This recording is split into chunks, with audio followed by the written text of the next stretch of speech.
तो उत्तर प्रदेश में junior assistant की 5,512 भर्तियां, ये वाकई में एक बहुत बड़ा मौका है ना? लेकिन सबके मन में जो सबसे बड़ा सवाल है वो ये है कि अपनी प्रेफरेंस लिस्ट कैसे भरी जाए? तो चलिए आज इसी सवाल का जवाब ढूंढते हैं और देखते हैं कि कौन से डिपार्टमेंट्स हैं टॉप पर।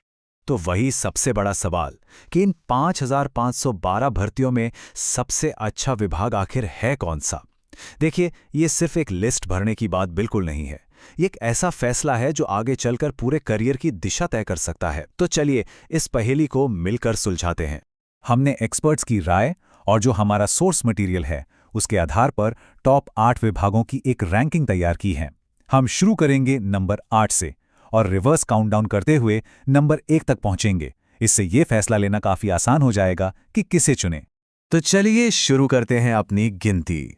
लिस्ट में 8वें नंबर पर है पंचायती राज डिपार्टमेंट। बिल्कुल, ये हमारी टॉप 8 लिस्ट की एक सॉलिड शुरुआत है। इसमें जमीनी स्तर पर काम करने का मौका मिलता है और करियर भी काफी स्टेबल रहता है। इसीलिए काफी उम्मीदवारों के लिए ये एक अच्छा विकल्प बन जाता है। अच्छा, अब लिस्ट में थोड़ा ऊपर चलते हैं। 7वें नंबर पे जो डिपार्टमेंट है वो है लैंड अध्यारोपित निदेशालय, मतलब कि लैंड एक्विजिशन डायरेक्टोरेट। जैसा नाम से ही साफ है, ये डिपार्टमेंट जमीन अधिग्रहण जैसे काफी महत्वपूर्ण मामलों को हैंडल करता है और इसीलिए हमारी रैंकिंग में इसकी एक खास जगह बनती है। गिनती जारी है और अब बारी है नंबर 6 की। तो छठे स्थान पर हैं रेवेन्यू डिपार्टमेंट का हेडक्वार्टर। हाँ, यहाँ एक बात पर गौर करना जरूरी है कि एक हेडक्वार्टर लेवल की पोस्टिंग है। इसका मतलब साफ है, पोस्टिंग अक्सर राजधानी में ही होती है और पॉलिसी मेकिंग के काफी करीब काम करने का मौका मिलता है। और अब हमारी लिस्ट के ठीक बीच में यानी 5वें नंबर पर जो डिपार्टमेंट आता है वो है माध्यमिक शिक्षा परिषद। देखिए, एजुकेशन सेक्टर से जुड़ा हुआ ये विभाग एक बहुत ही प्रतिष्ठित ऑप्शन माना जाता है, खासकर उन लोगों के लिए जिनकी रुचि स्टेट की एजुकेशन सिस्टम में योगदान देने की है। ओके, तो अब हम एंटर कर रहे हैं टॉप 4 में और यहां से कंपटीशन सच में बहुत टफ हो जाता है क्योंकि ये वो डिपार्टमेंट्स हैं जिनकी डिमांड सबसे ज्यादा रहती है। चौथे स्थान पर है यूपी प्रोजेक्ट्स कॉरपोरेशन लिमिटेड। ये डिपार्टमेंट स्टेट के बड़े बड़े इंफ्रास्ट्रक्चर प्रोजेक्ट्स से जुड़ा है, जिससे ये एक बहुत ही डायनामिक और पावरफुल करियर ऑप्शन बन जाता है और शायद यही वजह है कि ये अक्सर टॉपर्स की पसंद में शामिल रहता है। तो अब माहौल थोड़ा और सीरियस हो रहा है क्योंकि हम टॉप 3 में पहुंच चुके हैं और तीसरे नंबर पर दोबारा से रेवेन्यू डिपार्टमेंट। लेकिन रुकिए, इस बार डिस्ट्रिक्ट लेवल पर। यह काफी दिलचस्प है ना, कि डिस्ट्रिक्ट लेवल की पोस्टिंग को हेडक्वार्टर से भी ऊपर रैंक किया गया है। ऐसा शायद इसलिए है क्योंकि इसमें सीधे जनता से जुड़ने का मौका मिलता है और लोकल लेवल पर पावर्स भी ज्यादा होती है। यही चीज इसे एक बहुत ही अट्रैक्टिव पोस्ट बना देती है। और अब हम उस मुकाम पर आ गए हैं जहां best of the best departments हैं।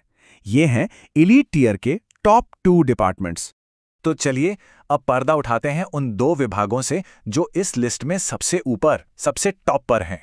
रनर अप पोजीशन पर यानी दूसरे स्थान पर है एक ऐसा विभाग जिसे लगभग हर कोई जानता है, ट्रांसपोर्ट डिपार्टमेंट यानी कि आरटीओ।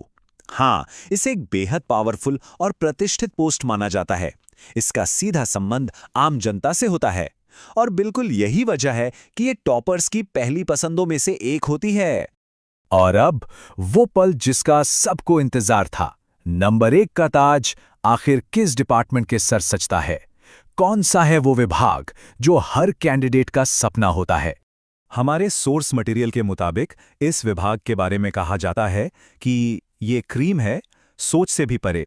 मतलब साफ है कि ये विभाग हर उम्मीद से बढ़कर है। और नंबर 1 पर है स्टैम्प शुल्क विभाग।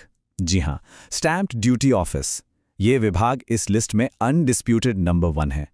इसको क्रीम ऑफ द क्रॉप इसलिए माना जाता है क्योंकि इसका सीधा कनेक्शन स्टेट के रेवेन्यू से है और इसे एक बेहद ही इन्फ्लुएंशियल और महत्वपूर्ण विभाग के रूप में देखा जाता है। तो चलिए इस पूरे एनालिसिस को एक बार जल्दी से समराइज कर लेते हैं ताकि सबसे जरूरी जानकारी आसानी से याद रहे। तो ये है टॉप 3 की फाइनल पिक्चर। नंबर 1 पर स्टाम्प शुल्क, नंबर 2 पर आरटीओ और नंबर 3 पर डिस्ट्रिक्ट लेवल का रेवेन्यू डिपार्टमेंट। प्रेफरेंस लिस्ट भरते समय इस हायरार्की को जरूर ध्यान में रखना होगा। तो अब सवाल ये उठता है, इस पूरी जानकारी के बाद पहली पसंद कौन सी होनी चाहिए? करियर के लिए कौन सा रास्ता चुना जाए? ये एक ऐसा सवाल है जिस पर सोचना बहुत ज़रूरी है।